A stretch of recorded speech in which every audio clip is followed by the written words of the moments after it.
Assalamualaikum warahmatullahi wabarakatuh. Alhamdulillahirabbil alamin. Wassalatu wassalamu ala asyrafil anbiya'i wal mursalin wa ala alihi wa sahbihi ajma'in. Amma ba'd. Segala puji bagi Allah yang telah memberikan kita berbagai macam kenikmatan, nikmat iman, nikmat Islam, nikmat harta, nikmat jabatan dan nikmat pasangan. Beribu-ribu nikmat Allah telah berikan kepada kita. Tapi Nabi Muhammad sallallahu alaihi wasallam berkata, ada dua nikmat yang paling sering dilupakan oleh manusia. Nikmatani maghbunun fihi ma katsirun minan nas, as-sihhatu wal faragh. Dua nikmat yang paling sering diabaikan oleh manusia adalah nikmat sehat dan nikmat waktu luang. Mengapa demikian?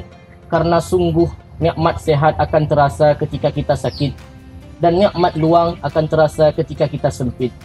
Salawat dan salam tak lupa pula kita haturkan kepada baginda Nabi Muhammad sallallahu alaihi wasallam. Beliaulah yang mengajarkan kepada kita apa arti cinta.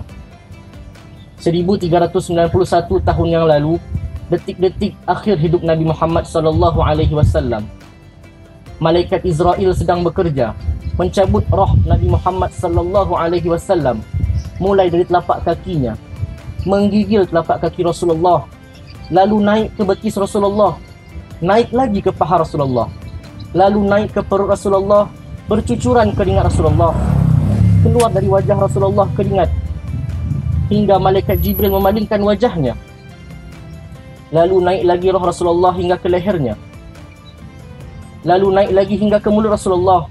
Ali bin Abi Thalib yang melihat mulut Rasulullah berkedut, mendekatkan badannya, berusaha mendengar apa yang Rasulullah sampaikan di detik-detik terakhir Nabi Muhammad masih hidup. Apa yang beliau sampaikan? Peliharalah solat, peliharalah solat, peliharalah solat. Lalu yang kedua Nabi Muhammad sampaikan, peliharalah wanita-wanita kalian, peliharalah anak-anak gadis kalian, peliharalah orang-orang lemah di antara kalian. Napas Nabi Muhammad sudah terengah-engah, hampir habis.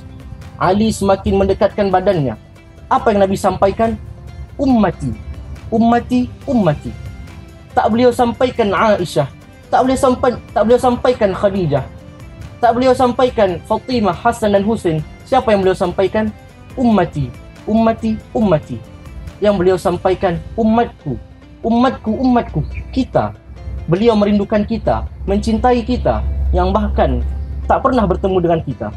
Subhanallah.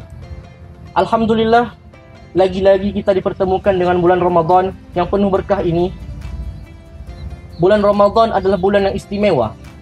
Semua amal baik akan Allah lipat gandakan pahalanya, baik amalan sunnah maupun amalan wajib. Kalau kita beristighfar kepada Allah, maka akan Allah ampuni dosa kita. Kalau kita membantu orang lain, maka Allah akan mempermudah urusan kita. Kalau kita gemar bersedekah, akan Allah permudah rezeki kita. Lantas bagaimana dengan amalan wajib? Tentu saja Allah upgrade juga pahalanya. Ada sebuah amalan wajib yang paling wajib untuk kita tingkatkan, baik kuantitasnya maupun kualitasnya. Apa dia? Tentu saja ialah solat. Mengapa solat? Apa sih spesialnya solat itu?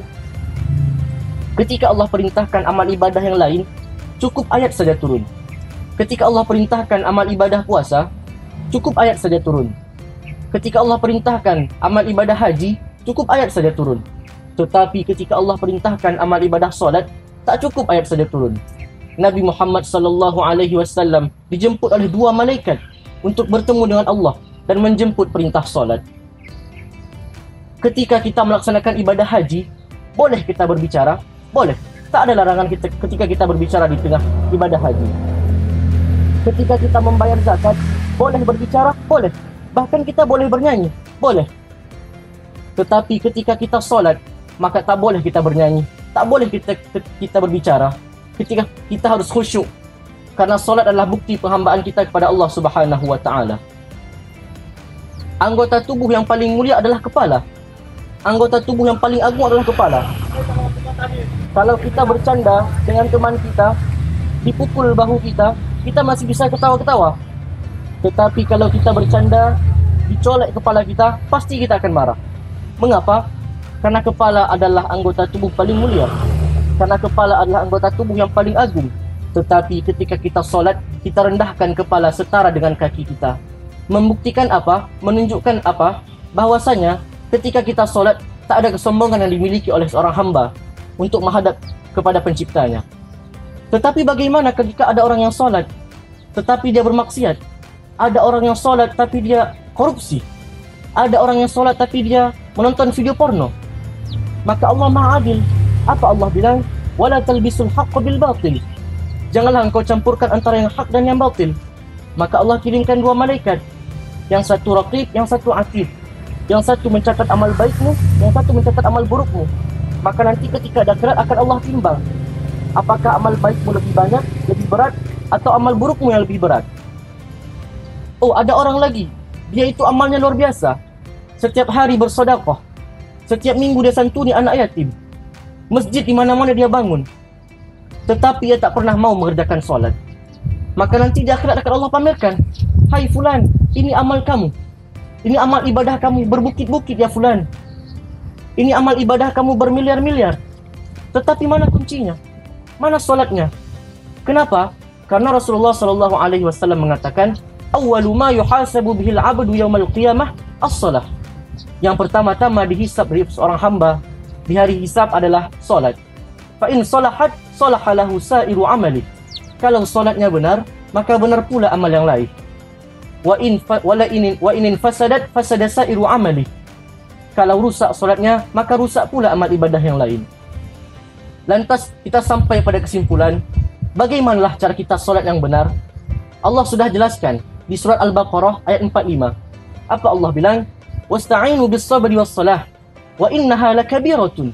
Solat itu susah, solat itu berat, kecuali 'alal khashi'in, kecuali bagi orang-orang yang khusyuk. Lantas bagaimana cara kita agar khusyuk?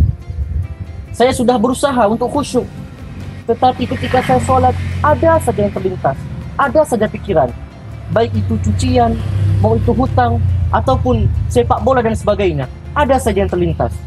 Maka Allah jelaskan pada ayat selanjutnya, alladzina yadhunnuna annahum mulaqu rabbihim, yaitu orang-orang yang menghadirkan bahwasanya mereka akan mulaqu rabbihim, bertemu dengan Rabb mereka. Bagaimana caranya agar kita bisa menghadirkan perasaan bertemu dengan Tuhan kita? Ada 3 langkah. Yang pertama Allah sudah bilang, ya bani Adam khudhu zinatakum 'inda kulli masjid. Wahai anak Adam, kenakanlah pakaian yang baik-baik, yang bagus ketika kamu hendak pergi ke masjid untuk melaksanakan solat. Kalau kita ditelepon oleh wali kota untuk bertemu malam ini, tentulah kita akan mengenakan pakaian terbaik yang paling mahal yang kita miliki. Tetapi ketika kita hendak bertemu dengan pencipta kita, apa yang kita kenakan? Sehelai sarung dan baju kaos. Yang kedua, langkah yang kedua Allah bilang, ya ayyuhalladzina amanu idza qumtum ila sholati faghsilu wujuhakum wa aydiyakum ilal marafiqi, dan seterusnya. Kalau kamu hendak melaksanakan solat, maka sempurnakan wudukmu. Ketika kita telepon oleh bupati, wali kota untuk bertemu malam ini, tentulah kita mandi yang paling bersih yang kita bisa. Kita pakai sabun hingga 2 kali bilas. Kita pakai sampo. Kita pakai wangian yang paling wangi yang kita miliki. Tetapi ketika kita hendak bertemu dengan pencipta kita, rasanya berwuduk pun buru-buru karena malas. Lalu yang ketiga, langkah terakhir dan mungkin yang paling penting, wa annahum ilaihi raji'un. Dan sesungguhnya kita akan pulang kepada Tuhan kita. Hadirkanlah perasaan, inilah solat terakhir kita. Barangkali inilah kesempatan terakhir kita untuk beribadah kepada Allah. Dengan begitu, insya Allah akan hadir perasaan tenang dan khusyuk ketika solat. Barakallah, mungkin ini yang dapat saya sampaikan. Yang benar datangnya dari Allah dan yang salah datangnya dari saya sendiri. Billahi taufiq wal hidayah. Wassalamualaikum warahmatullahi wabarakatuh.